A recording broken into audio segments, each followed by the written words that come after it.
Chapitre 37 La vie religieuse, 6 mai, 5 août 1927.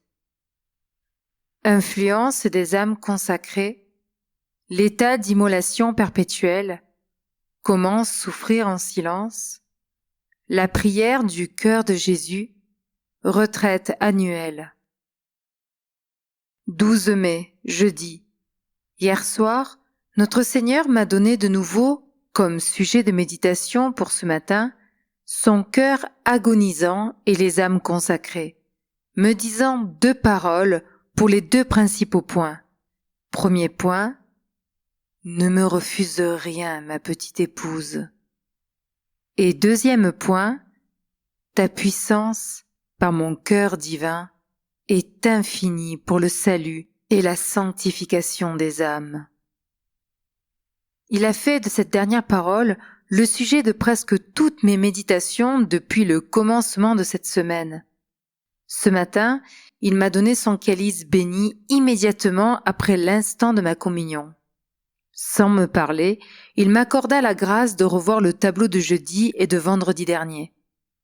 À la fin de mon action de grâce, il me dit « Veux-tu ma pensée ?» Je répondis un oui plein de reconnaissance.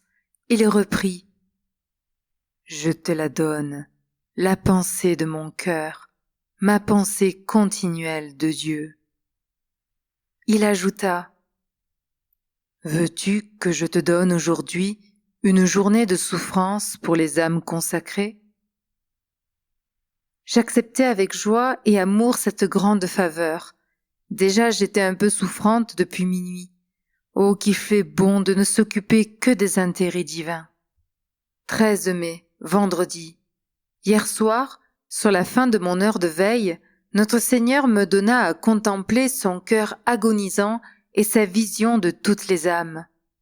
Il me fit voir l'influence des âmes consacrées en qui lui-même rayonne sur les autres âmes et me dit « Ta puissance, par mon cœur divin, est infinie. Ta part est grande dans le salut et la sanctification de toutes les âmes du présent et de l'avenir. »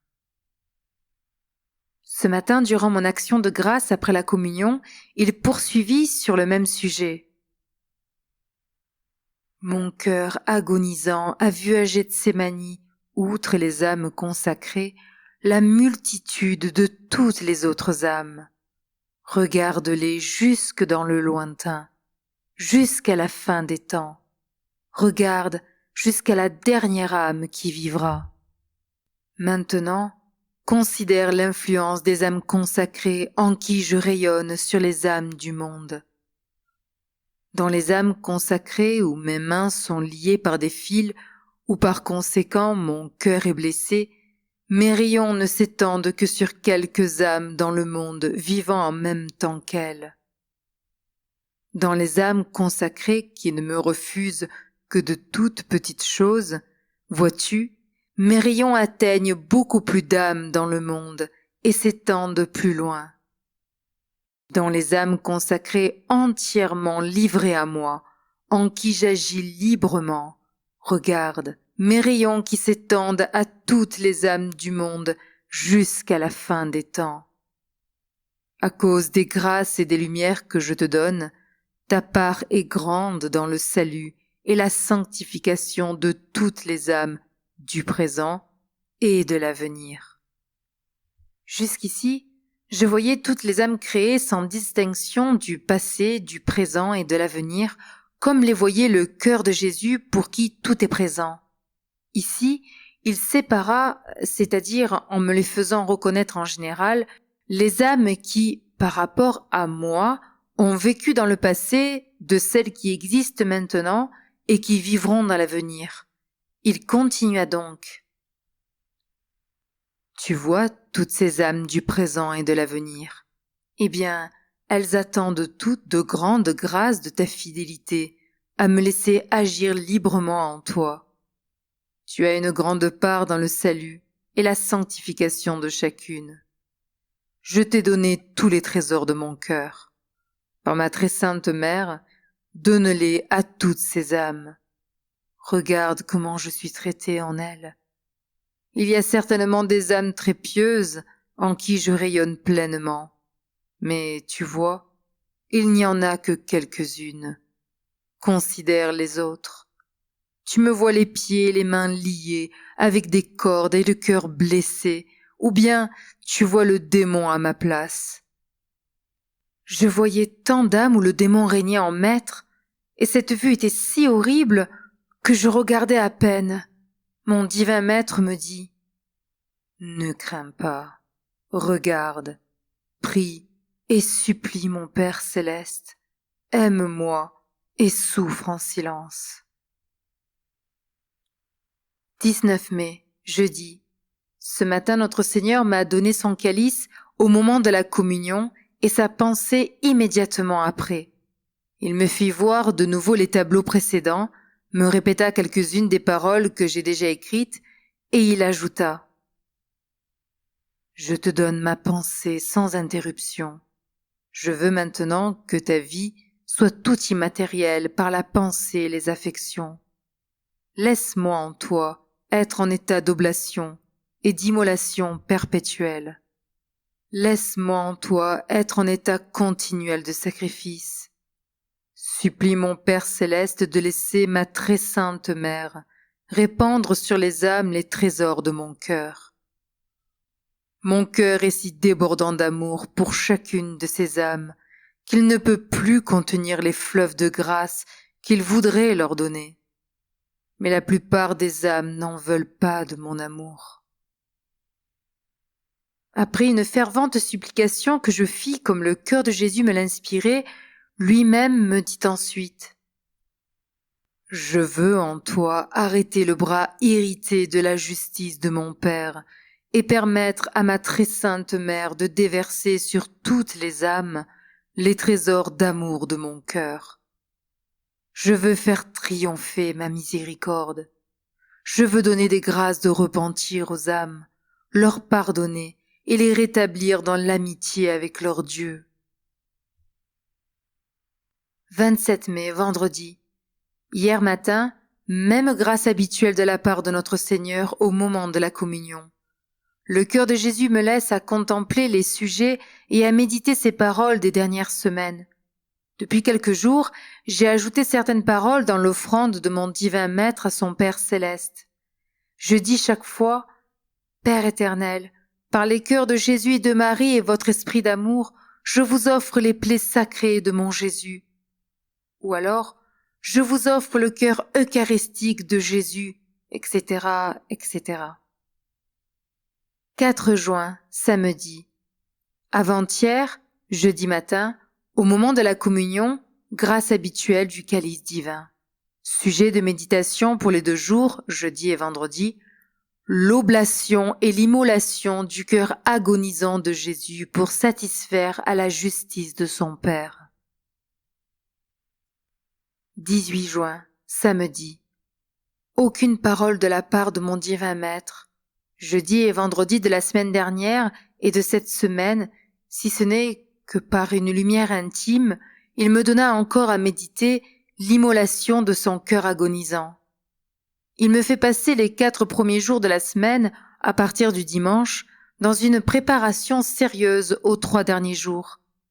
Les attaques du démon sont violentes.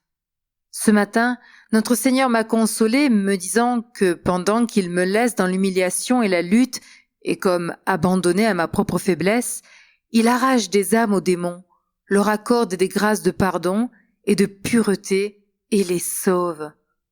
Je recommence aujourd'hui une vie toute nouvelle, une vie d'amour consumant. C'est une vraie conversion que la grâce divine opère en moi. Plus que jamais, je n'ai pas de mots pour exprimer l'action de la très sainte Trinité en mon être anéanti dans son cœur infini. 24 juin, vendredi. Mon bon maître m'a donné son calice mercredi soir, avant-hier, à 6 heures, pendant que j'étais à la chapelle. Profondes furent ma joie et ma reconnaissance.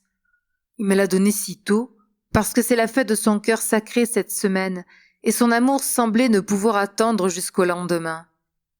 Depuis hier soir, et davantage aujourd'hui, le cœur de Jésus me fait goûter à sa tendresse infinie, comme il y a quelques semaines.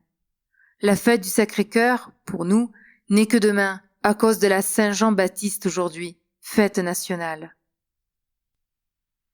26 juin, dimanche.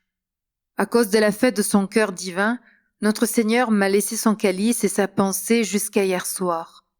Ce matin, il avait retiré son calice. Hier matin, à cette nouvelle faveur du cœur de mon Jésus et en l'honneur de sa fête, je ne savais comment le remercier. Je me proposais d'augmenter, si possible, le nombre de mes offrandes de lui-même à son Père céleste. Durant la journée, je l'ai offert 1000 fois, sans contention aucune, sans soustraction d'aucune autre prière ou de quelque travail. Cela peut paraître absurde, mais si c'est une folie d'amour, elle n'est rien à côté de l'amour excessif du Sauveur qui l'a poussé jusqu'à la folie de la croix et jusqu'à la folie de l'hostie. 1er juillet, vendredi. Hier matin, notre Seigneur m'a donné son calice, mais il garde un profond silence. 2 juillet, samedi. Par son silence même, Jésus m'apprend à souffrir en silence, à tout accepter, à tout supporter avec la douceur de son cœur. Oh, la belle science que celle-là! Mon Dieu, merci. 1er juillet, dimanche. La grâce du calice du cœur de Jésus agonisant et celle de sa pensée sont maintenant deux grâces si habituelles, le jeudi et le vendredi, que je ne les signalerai plus.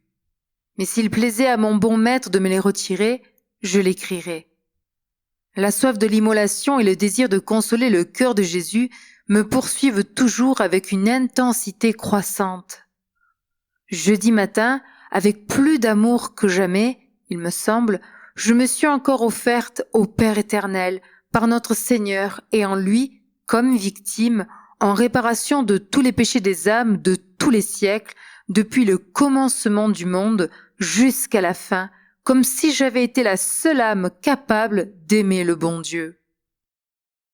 Vendredi matin, je me suis sentie si unie au cœur agonisant de Jésus que, non seulement j'avais part à son immolation, mais comme lui et autant que lui, j'avais mission de réparer pour tous les crimes, toutes les fautes, tous les abus volontaires de la grâce. Avec lui, je me suis sentie chargée et couverte de tous les péchés, passés, présents et futurs. En même temps, il me communiquait sa puissance infinie d'expiation auprès de son Père. Pendant que je me laissais envahir par l'action de mon souverain maître, lui-même supplia son divin Père.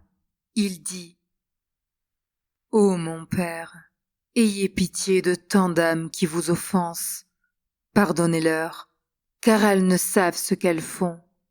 Rassasiez en moi votre justice. Frappez-moi, mais ne frappez pas ces âmes coupables. Laissez mon cœur déverser sur elles mes grâces de repentir et de conversion. Ô mon Père, sauvez-les. » Jésus pria aussi pour son Église, pour ses prêtres. Il m'est impossible de traduire, même très imparfaitement, la suavité et l'ardeur de la prière de Jésus. Dans ces seuls mots, « Ô mon Père », il y avait un accent inexprimable de confiance, de puissance et d'amour infini. 5 août, vendredi. Hier matin, notre Seigneur m'a fait pénétrer dans de nouvelles profondeurs au cœur de la très sainte Trinité. L'action de Jésus en moi, depuis plusieurs jours, est tellement céleste qu'elle échappe totalement à mes pauvres moyens d'expression. Hier soir, j'ai commencé à suivre les exercices de la grande retraite annuelle. Je me sens tellement envahie par le bon Dieu que c'est comme si je vivais en lui la vie d'éternité et de bonheur des anges et des bienheureux. Ce matin, notre Seigneur m'a dit : « Je veux que ta retraite soit pour les grands intérêts de ma gloire. Je t'ai donné mon cœur, tu le sais. Fais-en ce que tu veux. Fais ce que tu veux de tous mes trésors pour les âmes. Durant cette retraite, regarde et vois Le bras de la justice de mon Père est suspendu. Il est arrêté, et ma miséricorde va déverser sur les âmes les grâces de mon cœur. » À ces mots, je voyais comme des fleuves de grâce découler du cœur de Jésus.